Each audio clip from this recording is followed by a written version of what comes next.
Wow, pendedahan yang paling hangat malam ini apabila Rafizi kata ada peralatan perang di kapal LCS skandal 9 bilion yang tak siap-siap lagi itu boleh dibeli di kedai 7-Eleven. Ini aku tak dapat pikir dan tak dapat cerna. Kapal skandal yang besar itu melibatkan 9 bilion itu, kata Rafizi, dalam perolehan 1,7 bilion yang dia akan senaraikan ini, ada yang boleh dibeli di kedai 7-Eleven. Macam mana lah boleh jadi macam tu? Aku pun tak dapat fikirlah. Sampai aku tepu, pikiran aku tepu. Aku tak dapat bayangkan kapal yang perolehan yang disebut oleh Rafizi di Malaysian Deadline pula, Agenda Daily ini, dia kata ada peralatan yang dia akan senaraikan esok boleh dibeli di 7-Eleven. Mustahil lah. Aku tak boleh percayalah sehingga aku nampak senarai itu Rafizi. Aku nak sampaikan salam kasih sayang aku ni kepada Rafizi. Aku tak percaya Rafizi kalau kau belum senaraikan. Tapi kalau benar sudah disenaraikan dan aku nampak senarai itu, memang ini bukan lagi gila, ini memalukan. Kenapa? Kapal perang. Bayangkan kapal perang, tapi peralatan perangnya boleh dibeli di 7-Eleven. Apa barang tu? Kita tengok besok. Isu yang lebih hangat malam ini apabila Rafizi mengatakan dia akan dedah jerung besar. Rafizi berjanji akan namakan jerung besar skandal LCS, kapal tak siap-siap, skandal RM9 bilion esok. Pada jangkaan kamu siapa?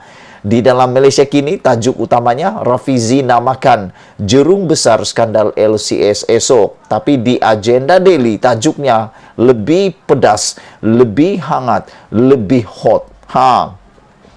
Nama jerung besar skandal LCS didedah Rafizi esok, termasuk pemimpin UMNO, kata laporan di Agenda Daily ini. Jom kita lihat dulu apa yang akan terjadi esok. Esok. Nama ahli politik yang dilabel jerung besar yang terlibat dalam skandal kapal tempur pesisir LCS bakal didedahkan Rafizi Ramli esok. Habislah, matilah ini kali. Ia berkemungkinan melibatkan beberapa pemimpin UMNO, kata laporan ini. Timbalan Presiden PKR itu berkata, nama ahli politik tersebut boleh didedahkan sekarang kerana sudah terdapat bukti penglibatannya dalam skandal kapal tak siap tersebut selepas langkah kerajaan klasifikasikan dokumen sulit berhubung kelulusan pembinaan kapal itu. Dia boleh dinamakan kerana bukti telah ada, kata Rafizi. Besok kalau nama ini sudah disenaraikan dan menurut laporan ini jerung besar itu didedahkan Rafizi esok termasuk pemimpin UMNO, aku nak berikan satu nasihat lah. Kalau betul Rafizi dedahkan ini tak benar, aku mohonlah pemimpin-pemimpin UMNO terutamanya yang akan didedahkan itu, katanya laporan ini, cepat-cepatlah saman Rafizi kalau betul anda tidak terlibat. Tapi kalau betul terlibat, lebih baik jangan saman. Kerana kalau disaman Rafizi, lebih banyak pendedahannya. Yang terkorek itu dedah demi dedah. Kalau nak saman, habislah. Sebab nanti masuk mahkamah, semua bukti akan keluar pula.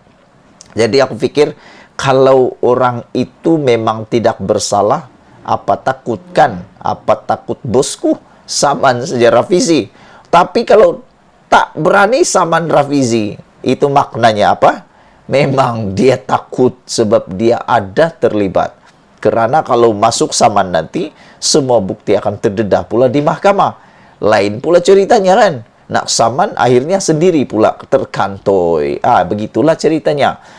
Saya membuat keputusan ini, kata Rafizi, untuk menamakan ahli politik tersebut untuk mengelakkan beberapa bilis sahaja dikambing hitamkan, sedangkan jerung-jerung terlepas. Itulah sebelum ini aku dah bagi ulasan bahawa bekas Panglima TLDM yang telah didakwa di mahkamah baru-baru ini, pada pendapat aku itu hanya ikan bilis dan mungkin hanya jadi kambing hitam untuk dipersalahkan. Tapi selepas klasifikasikan dokumen itu, akhirnya ada bukti bahwa memang ada jerung yang lebih besar. Yang jadi mangsa baru-baru ini baru bilis-bilis kecil, kata Rafizi, dan dia tidak mau biarkan jerung-jerung besar itu terlepas. Hebahkan kepada seluruh Malaysia. Ayuh Malaysia, kita perangi mat-mat sakau yang merompak duit rakyat, kata Rafizi dalam satu hantaran di Facebooknya. Walaupun terdapat sudah pendakwaan melibatkan bekas pegawai Tentera Laut Diraja Malaysia, namun Rafizi mendakwa tertuduh bukan dalang sebenar dan hanya menjadi kambing hitam bagi melindungi ahli politik yang terlibat dalam skandal tersebut. Aku fikir pun mungkin ada kebenarannya, dan ya, kalau Rafizi dah nak dedahkan esok, kita tunggulah. Adakah orang-orang yang akan disenaraikan itu berani menyaman Rafizi? Bak kata pepatah Melayu, berani kerana benar, takut kerana salah. Terdahulu, susulan laporan yang klasifikasikan jawatan kuasa kira-kira wang negara PAC baru-baru ini, nama Presiden UMNO Datuk Seri Ahmad Zahid Hamidi muncul dalam satu surat kelulusan yang ditandatangani oleh beliau semasa memegang jawatan Menteri Pertahanan. Ia sekaligus mengesahkan dakwaan Rafizi. Terdapat pemimpin utama parti itu yang terlibat dalam skandal tersebut yang didedahkan kepincangannya oleh jawatan kuasa kira-kira wang negara PAC sebelum ini. Rafizi juga mendakwa skandal tersebut adalah sesuatu yang dirancang oleh jerung yang mempunyai kuasa dalam projek LCS di luar pasukan keselamatan negara. Kuasa ada pada jerung itu, tambah Rafizi, termasuk melantik kontraktor, menentukan spesifikasi projek, membuat bayaran pendahuluan dan mempunyai wang tunai untuk disalurkan ke luar negara sebelum penghantaran kapal dibuat, kata Rafizi lagi. Rafizi sebelum ini juga membuat pendedahan dengan menamakan beberapa pemimpin UMNO yang terlibat dalam skandal LCS yang terdiri daripada bekas Perdana Menteri Datuk Seri Najib Tun Razak, Zahid Hamidi, dan Menteri Pertahanan sekarang, Datuk Seri Hisamuddin Hussein.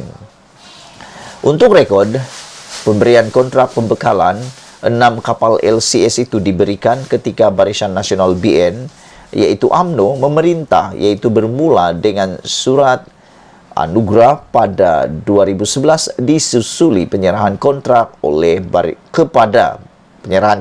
kepada Boston Naval Shipyard Sdn Bhd BNS pada 2014. Ketika itu, Najib menjadi Perdana Menteri, manakala Zahid sebagai Menteri Pertahanan mulai 2009 hingga 2013 sebelum digantikan oleh Hisamuddin. Wah, itulah dia isu dan pendedahan yang luar biasa malam ini, bercakap tentang jerung besar skandal LCS akan didedahkan Rafizi esok. Kita tunggu, dan termasuk pemimpin UMNO, kata laporan ini di Agenda Daily. Kita tunggu, ada orangkah yang berani saman Rafizi Ramli?